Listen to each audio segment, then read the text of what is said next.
नमस्कार students, my self doctor Rajpal Singh, assistant professor in physics, government college Khetri. आज हम BSc part first का प्रथम प्रश्न पत्र मैकेनिक्स का टॉपिक लोरेंज रूपांतरण का अध्ययन करेंगे। सबसे पहले हम बात करें लोरेंज रूपांतरण की डेफिनेशन की, तो नियत आपेक्षिक वेग से गतिशील निर्देश तंत्रों में रूपांतरण संबंध लोरेंज रूपांतरण समीकरण कहलाते हैं। अर्थात एक जड़त्वीय निर्देश तंत्र का किसी अन्य निर्देश तंत्र के सापेक्ष जो कि दूसरे के सापेक्ष एक समान वेग से गतिशील है, उनके निर्देशांकों के मध्य संबंध स्थापित करेंगे। इसके लिए हमने माना एस व एस डैश दो जड़त्वीय निर्देश तंत्र हैं। इनके मूल बिंदु क्रमशः ओ व ओ डैश हैं। निर्देश तंत्र एस डैश एस के सापेक्ष नियत वेग v से प्लस x दिशा में इस प्रकार गति कर रहा है कि उसकी तीनों अक्षें निर्देश तंत्र s के सापेक्ष समांतर रहती हैं। तो चित्र में हमने दिखाया है एक निर्देश तंत्र s और दूसरा निर्देश तंत्र s डैश। ये है निर्देश तंत्र s और ये निर्देश तंत्र s डैश। निर्देश तंत्र s के सापेक्ष एक समान वेग v से इस प्रकार गति करता है कि इसकी तीनों अक्षें x डैश अक्ष x के सापेक्ष, y डैश अक्ष y के सापेक्ष तथा z डैश अक्ष z के सापेक्ष समांतर रहती है। प्रारंभ में t equals to t dash equals to 0, अर्थात प्रारंभ में दोनों निर्देश तंत्र समपाती रहते हैं। इस अर्थात दोनों के मूल बिंदु o व o डैश सम स्थिति पर होते हैं तथा निर्देशांक अक्ष जो हैं एक्स वाई जेड ये एक दूसरे को ओवरलैप करती हैं। अब मूल बिंदु O पर एक क्षण दीप्ति उत्पन्न करते हैं। टाइम जब t equals to t dash equals to 0 होता है, अर्थात प्रारंभ में हम एक मूल बिंदु O पर एक क्षण दीप्ति फ्लैश उत्पन्न करते हैं।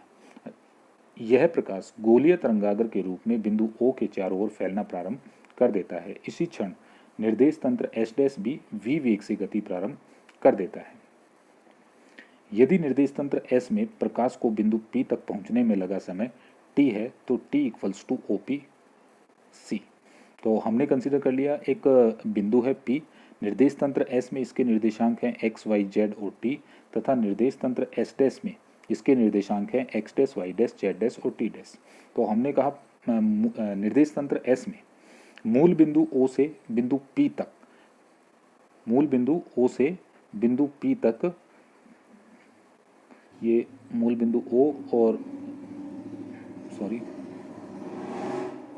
मूल बिंदु O से बिंदु P तक, यहाँ से यहाँ तक प्रकाश को पहुँचने में लगा समय यदि हम t लेते हैं तो हमारे पास t की वैल्यू जो आएगी वो आएगी OP/c, मतलब दूरी बटा वेग। c यहाँ हमारे पास प्रकाश का वेग है। यदि हम OP की बात करें, OP हमारे पास होगा √ x² + y² + z²/c।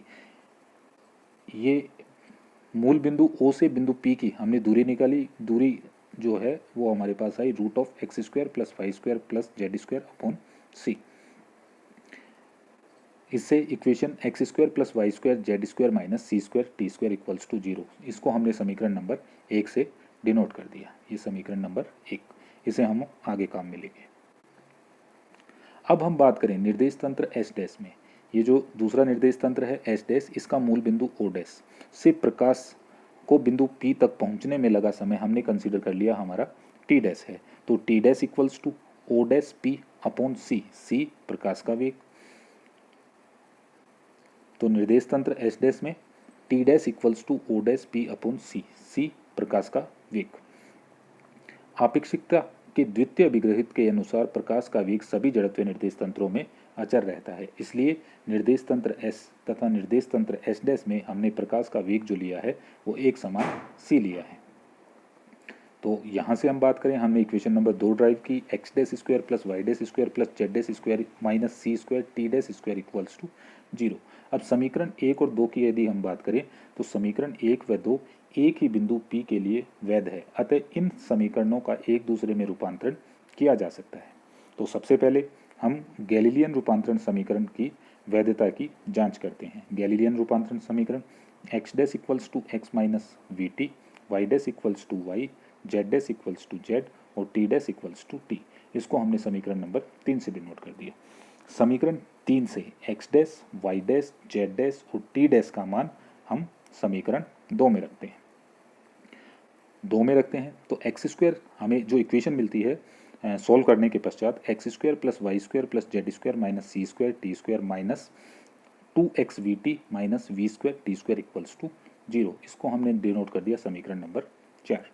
समीकरण एक जो निर्देश तंत्र S में हमने मूल बिंदु O से P तक प्रकाश को पहुंचने में लगे समय के साथ जो इक्वेशन हमने निकाली थी, समीकरण 1 की समीकरण 4 से हम तुलना करते हैं।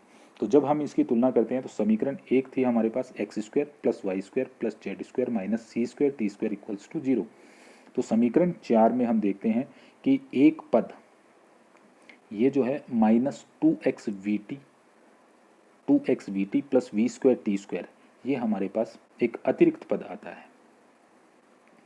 तो इससे हमें स्पष्ट होता है कि हमारे पास x व t में रूपांतरण इस प्रकार होना चाहिए कि यह अतिरिक्त पद जो है ये समाप्त हो जाए।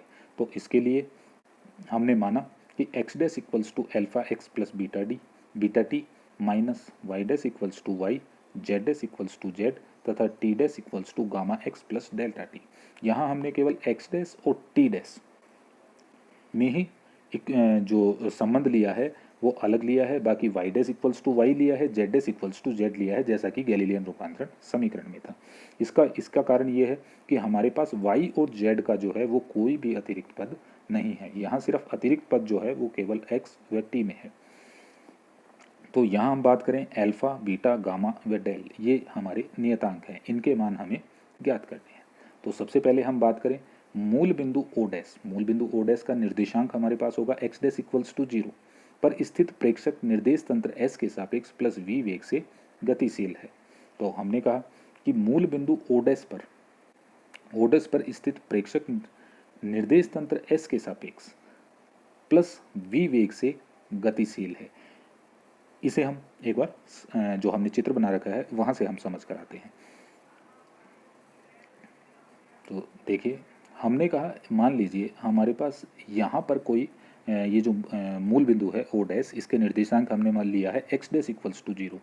तो यहाँ पर कोई व्यक्ति बैठा है, यह व्यक्ति v वेग से गतिशील है प्लस x दिशा में, इसलिए ये जो प्रेक्षक है ये निर्देश तंत्र S के सापेक्ष v वेग से गतिशील होगा।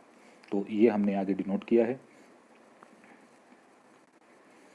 यहाँ देखिए, मूल बिंदु ओ डैश पर स्थित प्रेक्षक निर्देश तंत्र S के सापेक्ष प्लस v वेग से गतिशील होगा। अतः समीकरण 5 में x डैश इक्वल्स टू 0 रखते हैं और साथ में v equals to dx upon t लेते हैं।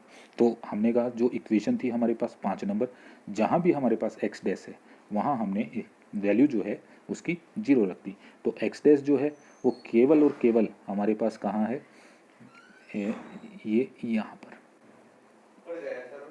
तो एक्स डैश को हमने 0 कर दिया, तो 0 किया तो ये हो गया 0 equals to alpha x plus beta t. तो अवकलन कर दिया, अवकलन करने पर alpha d x plus beta d t equals to 0।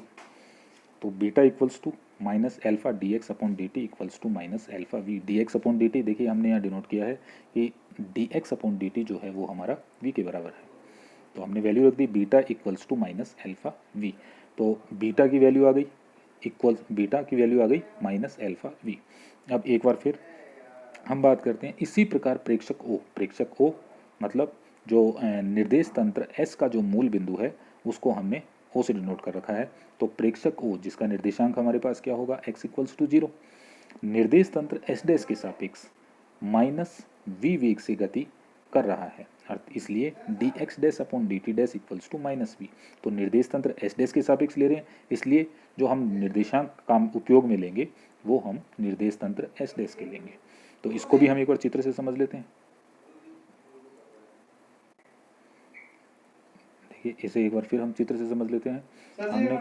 हमने कहा कि ये निर्देश तंत्र हमारे पास एस डैश है, ये वाला। अब यहाँ पर जो है ये माइनस वी वेग से गतिशील होगा, माइनस वी वेग से मतलब विपरीत दिशा में गतिशील होगा। इस वजह से हम ये कह सकते हैं कि हमारे पास निर्देश तंत्र यदि एस के लिए हम बात करें कि यदि इसी प्रकार प्रेक्षक ओ जिसका निर्देशांक x0 है ये h डैश के सापेक्ष माइनस v वेग से गतिशील होगा, तो इसलिए dx dash upon dt dash equals to minus v। तो समीकरण 5 से अब बात करें x dash equals to beta t तथा t dash equals to del t. तो x इक्वल्स टू 0 रखा, x इक्वल्स टू 0 समीकरण 5 में हमारे पास x एक तो यहाँ है और एक यहाँ है, दोनों जगह हमने x इक्वल्स टू 0 रख दिया।